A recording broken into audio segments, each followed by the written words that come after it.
Hello students, कैसे हो? उम्मीद है आप सब अच्छे हैं। आज हम शुरू करते हैं 6th क्लास जियोग्राफी भूगोल का लेसन 1 सौर मंडल में पृथ्वी। हम इस फर्स्ट डायग्राम के द्वारा हम सौर मंडल के बारे में यहाँ कुछ समझाना चाहते हैं। वीडियो को ध्यान से सुनना है और समझना है। ओके स्टूडेंट्स, यहाँ हम देखते हैं कि ये हमारा जो सेंटर में है ये हमारा सन है, सूर्य है।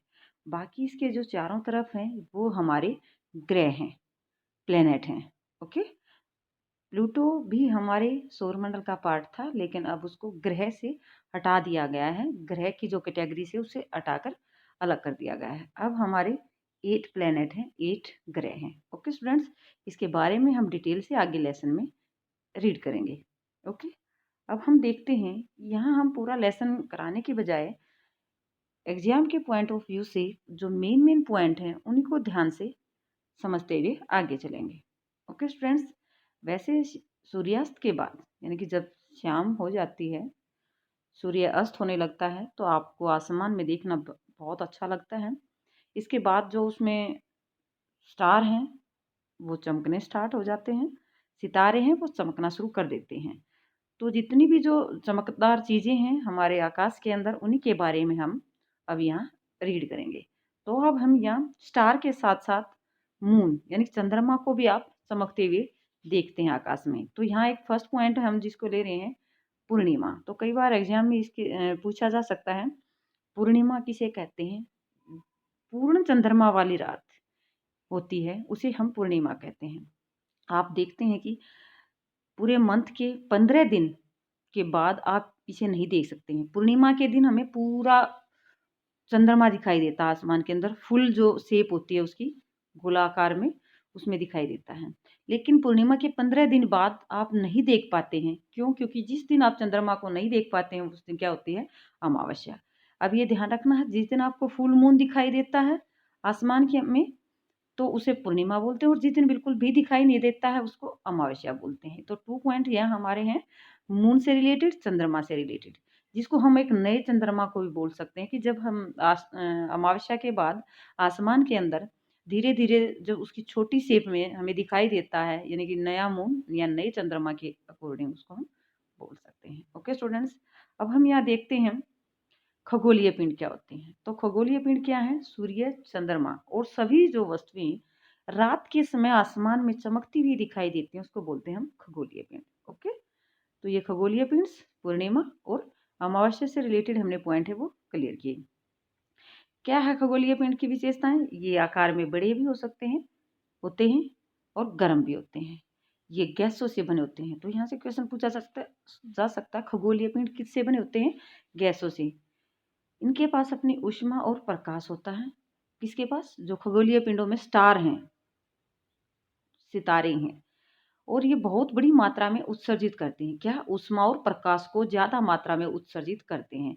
तो सूर्य क्या? हमारा एक तारा है। ओके बेटा, आगे हम देखते हैं ये जो पिक्चर दिखाई दे रही है आपको, यहाँ हम पोल स्टार के बारे में बताया गया, ध्रुव तारे के बारे में बताया गया है।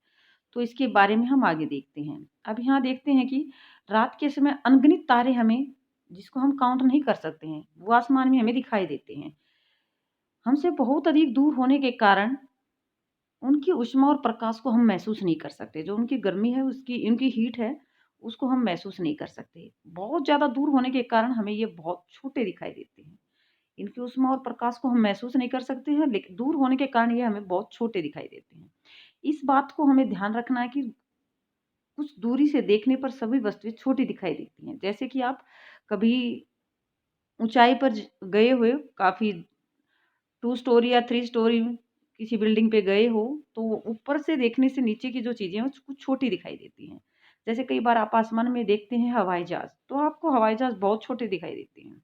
ओके, ऐसे ही जो रात में आसमान में आप देखते हैं, तो अलग अलग जो खगोलीय पिंड हैं उन्हीं के बारे में हम यहाँ बात करते हैं। हम देखते हैं नक्षत्र मंडल। नक्षत्र मंडल में क्या है? जो अलग अलग सितारों के ग्रुप हैं, समूह हैं, तारों के जो समूह हैं, उनकी जो अलग अलग आकृतियां आपको दिखाई देती हैं। कई एक बार आप छत पर जाकर रात को आसमान में देखना कि तारों के स्टार्स के अपने अपने ग्रुप अलग अलग होते हैं, जिनको हम क्या बोलते हैं, नक्षत्र मंडल बोलते हैं। तो नक्षत्र मंडल में यहाँ अर्सा मेजर और बिग बियर ये किसके नाम है, नक्षत्र मंडल की। तो आसानी से हम जो पहचान सकते हैं वो है सप्तऋषि, जिसको हम 7 ऋषि या संतों के ग्रुप भी बोल सकते हैं, या 7 स्टार के ग्रुप को भी बोल सकते हैं। 7 तारों के समूह को सप्तऋषि कहते हैं। ओके, तो जो हमारा नक्षत्र मंडल, अपने जो नक्षत्र मंडल, वो अर्सा मेजर का पार्ट है। किसका पार्ट है, अर्सा मेजर का।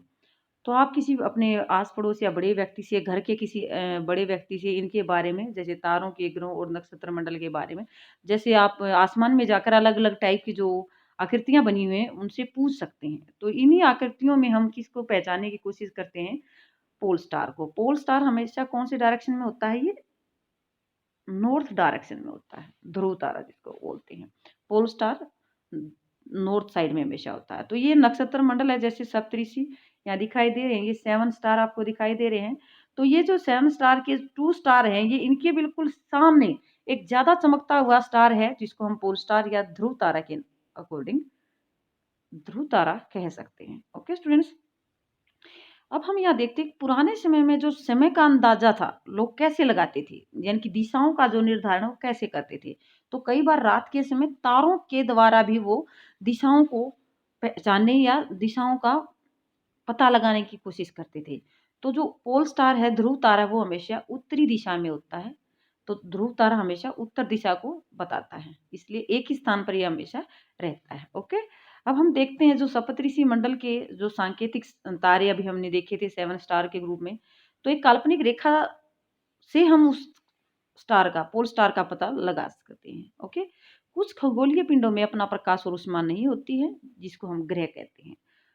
वो किससे प्रकाश लेते हैं, या उनको ग्रहों को कहाँ से प्रकाश मिलता है, तारों का प्रकाश से। ओके, अब हम देखते हैं जो ग्रह है इसको किस इंग्लिश के वर्ड से लिया गया है। तो इंग्लिश का या अंग्रेजी का प्लेनेट वर्ड, ग्रीक भाषा में इसको प्लेनेटाई बोलते हैं। प्लेनेटाई का मीन्स यहाँ है परिभ्रमक, यानी कि जो घूमने वाले होते हैं, चारों ओर घूमने वाले। किसके चारों ओर घूमने वाले, सूर्य के चारों ओर घूमने वाले। ओके, पृथ्वी जो हमारा अपना प्लेनेट है, ग्रह है जिस पर हम रहते हैं, यह अपना संपूर्ण प्रकाश और ऊष्मा कहाँ से लेता है, सूर्य से लेता है, जो पृथ्वी के सबसे नजदीक का तारा है। पृथ्वी को बहुत अधिक दूरी से देखने पे, जैसे चंद्रमा पर जाकर अगर हम पृथ्वी को देखेंगे तो पृथ्वी भी कैसी दिखाई देगी, हमें चमकती हुई दिखाई देगी। तो ये कुछ मेन पॉइंट्स हैं जिनको हमने अच्छी तरह से समझना है। ओके, अब यहाँ साइड में देखो तो कुछ इंपॉर्टेंट फैक्ट होते हैं, जैसे यहाँ बताया गया है जो हमारे बृहस्पति, शनि और यूरेनस, इनके चारों तरफ क्या होते हैं, छल्ले होते हैं बेटा।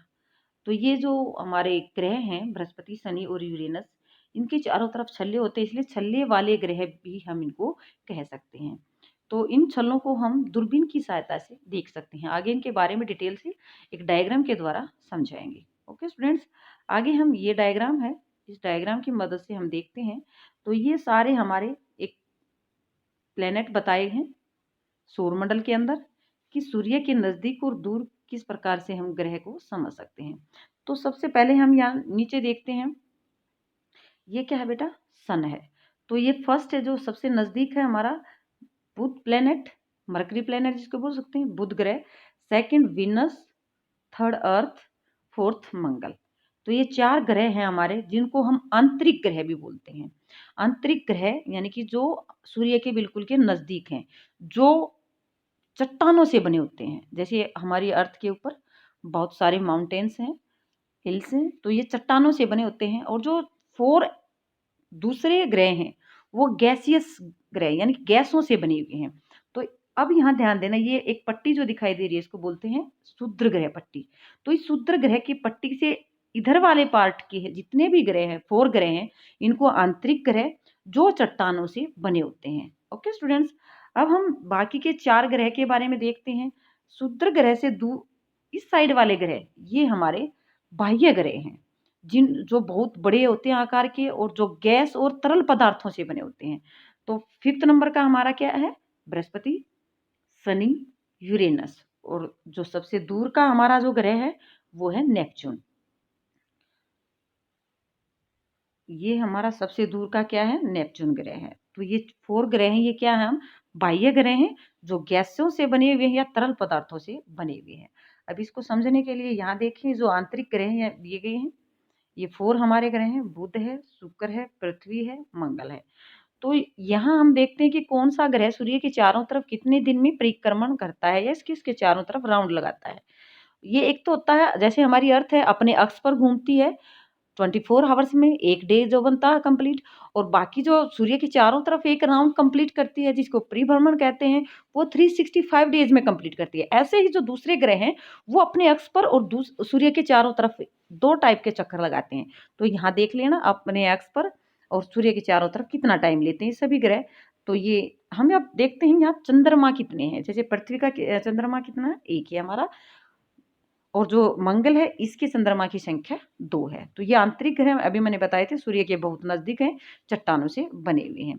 नेक्स्ट हम देखते हैं बाह्य ग्रह, जो पृथ्वी से दूर होने के कारण इनको बाह्य ग्रह कहा गया। ये हमारे हैं 4, बृहस्पति, शनि, यूरेनस और नेपच्यून। तो यही इसके इनके बारे में दे रखा है कि कौन कितने टाइम में परिक्रमण करता है और कितने अपने अक्ष पर घूमता है। किस तो ऐसे ये शनि है, चंद्रमा की संख्या इसकी 53 है। ओके, यहाँ बृहस्पति की भी जो चंद्रमा की संख्या है वो क्या है, 53 है। अब यहाँ 2 हम लास्ट के जो देखते हैं, यूरेनस सूर्य के चारों तरफ का जो टाइम पीरियड है ये है, अपने अक्ष पर ये है, और इसके जो चंद्रमा की संख्या 27 है।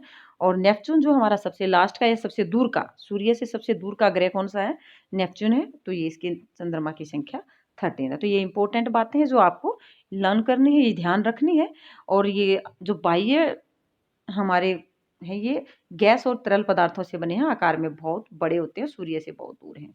ओके स्टूडेंट्स, अब हम देखते हैं कि जो सोलर सिस्टम है, जो सौर वर्ड है, जो कहाँ से लिया गया है। तो ये पौराणिक जो रोमन कहानियां हैं, सोल वर्ड शब्द से लिया गया है, जिसको सूर्य देवता कहा जाता था।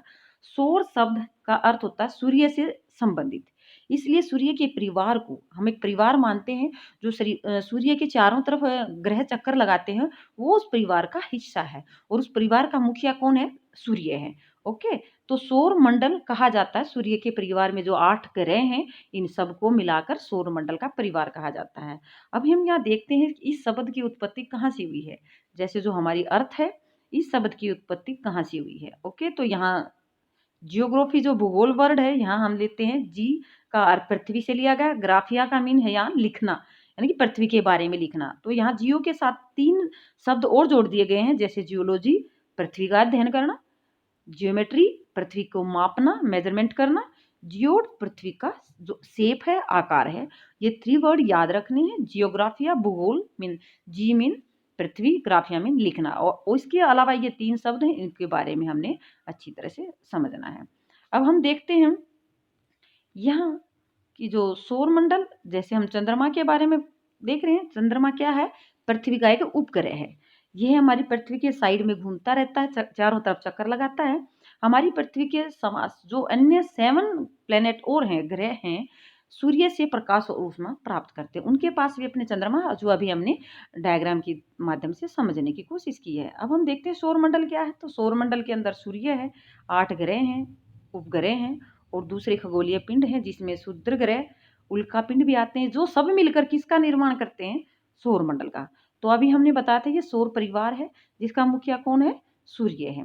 अब हम सूर्य के बारे में बात करते हैं, ध्यान से सुनना है। सूर्य सौर मंडल के सेंटर में है, केंद्र में है, बहुत ही बड़ा है, अत्यधिक गर्म गैसों से बना हुआ है। यह खिंचाव बल यानी गुरुत्वाकर्षण बल इससे सौर मंडल को बांधे रखता है। जो ग्रेविटेशनल पावर है सूर्य की, वो पूरे सौर मंडल को बांधे रखता है। सूर्य सौर मंडल के लिए प्रकाश और ऊष्मा का एकमात्र स्रोत है। जितने भी ग्रह हैं उन सब में प्रकाश और ऊष्मा कहाँ से मिलती है, सूर्य से है। अत्यधिक तेज ऊष्मा को हम महसूस नहीं कर सकते क्योंकि यह बहुत दूर है हमसे। ठीक है, सूर्य की पृथ्वी से दूरी है, ये याद रखना, 15 करोड़ किलोमीटर दूर है हमसे। ओके, अब हम करते हैं प्लैनेट्स। जो 8 प्लैनेट्स हैं हमारे, वो कौन कौन से हैं, अभी ध्यान देते हैं। बुध, शुक्र, पृथ्वी, मंगल, बृहस्पति, शनि, यूरेनस और नेपच्यून। इनको याद रखने के लिए एक स्टेटमेंट यानी कि एक सेंटेंस है, जिसके माध्यम से हम इसको अच्छी तरह से याद रख सकते हैं। My very efficient mother just serve us nuts.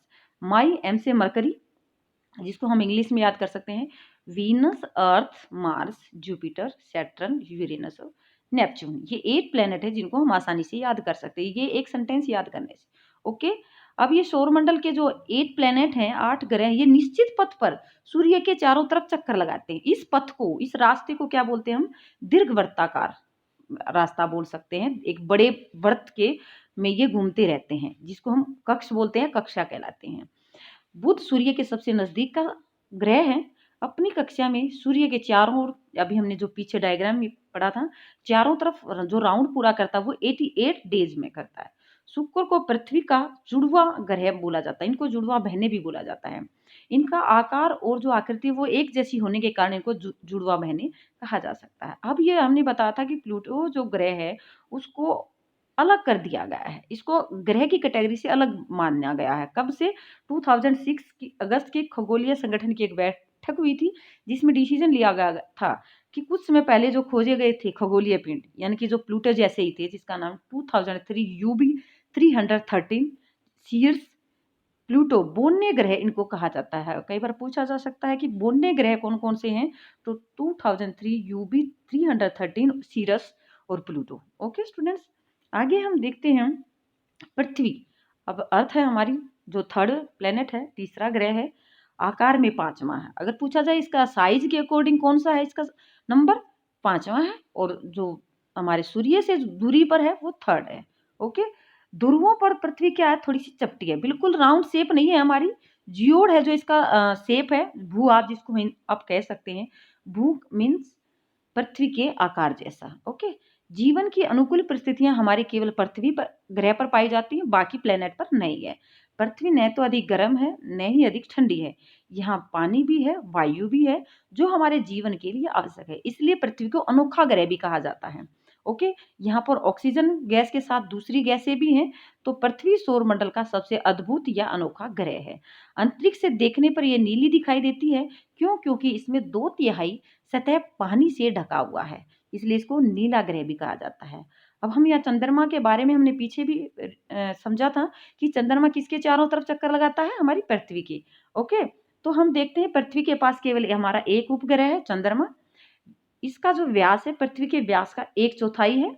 इतना बड़ा इसलिए प्रतीत होता है क्योंकि हमारे ग्रह अन्य खगोलीय पिंडों की अपेक्षा नजदीक है, नजदीक होने के कारण ये बड़ा दिखाई दे रहा है।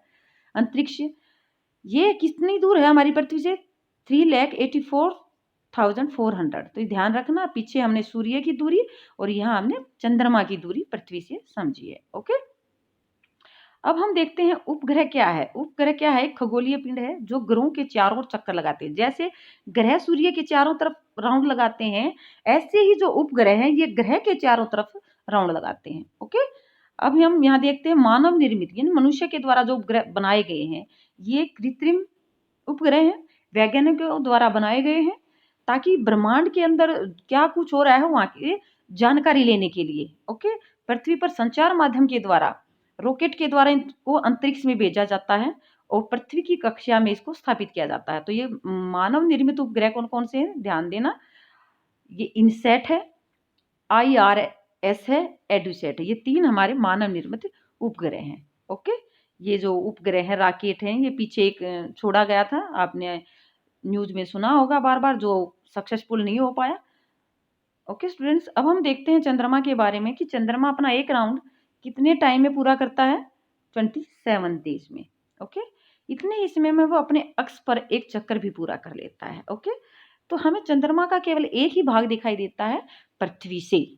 ओके, पृथ्वी का, चंद्रमा का जो दूसरा हिस्सा है उसको हम पृथ्वी से नहीं देख सकते, केवल एक ही भाग दिखाई पड़ता है। ओके, चंद्रमा पर जो जीवन के लिए अनुकूल परिस्थितियां वो नहीं है, वहां पर पर्वत, मैदान और गड्ढे हैं। चंद्रमा की सतह पर छाया बनाते हैं। जो पूर्णिमा के दिन हमें चंद्रमा कंप्लीट दिखाई देता है, उनकी छाया, जो पर्वत और पहाड़ है उनकी छाया हम आसानी से उस दिन देख सकते हैं। अब हम देखते हैं ये क्षुद्र ग्रह जो है, जो मैंने सूत्र पट्टी बताई थी जो डायग्राम के अंदर, आंतरिक और बाह्य ग्रहों के बीच में, तो ये क्षुद्र ग्रह हैं। तारों, ग्रह और उपग्रहों के अलावा असंख्य छोटे पिंड होते हैं जो सूर्य के चारों तरफ चक्कर लगाते हैं, जिनको हम क्या बोलते हैं? जो असंख्य पिंड है उनको क्षुद्र ग्रह बोलते हैं। ये मंगल और बृहस्पति के कक्षाओं के बीच में पूछा जा सकता है, क्षुद्र ग्रह किसके बीच में है? मंगल और बृहस्पति की कक्षाओं के बीच में है, आंतरिक या बाह्य ग्रहों के बीच में है। ओके, बहुत वर्ष पहले विस्फोट के कारण ग्रहों से टूटकर अलग हो गए थे। उल्कापिंड क्या है? पृथ्वी पर क्षुद्र ग्रह, सौरमंडल के जो ग्रह हैं उनके अलावा उल्कापिंड है सूर्य के चारों ओर चक्कर लगाने वाले पत्थरों के छोटे छोटे टुकड़ों को उल्कापिंड कहते हैं। ये पृथ्वी के इतने नजदीक आ जाते हैं कि पृथ्वी पर गिरने को ऐसा लगता है कि पृथ्वी पर गिरेंगे, और कई बार तो गिरते हैं। वायु के साथ घर्षण होने के कारण ये गर्म होकर जल जाते हैं और चमकदार प्रकाश उत्पन्न करते हैं। कभी कभी तो उल्का पूरी तरह से जले बिना ही पृथ्वी पर गिरते हैं और जहां पर गिरते हैं वहां पर गड्ढे बना देते हैं।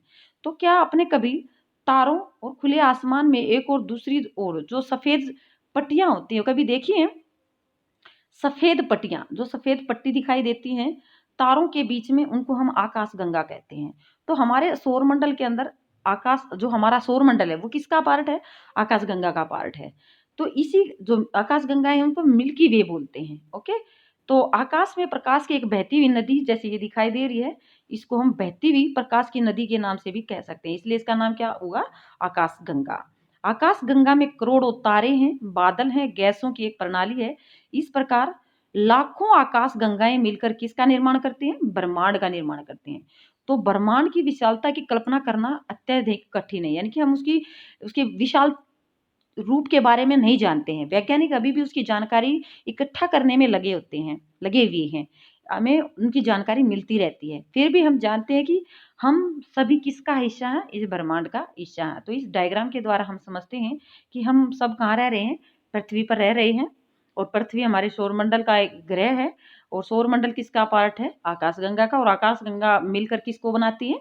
ब्रह्मांड को। तो इस डायग्राम के द्वारा हम ब्रह्मांड के बारे में समझने की कोशिश करते हैं। ओके स्टूडेंट्स, ये था हमारा फर्स्ट लेसन। वीडियो को ध्यान से सुनना और समझना। अगर समझ में आ जाए तो शेयर या सब्सक्राइब जरूर करें। Okay, thank you.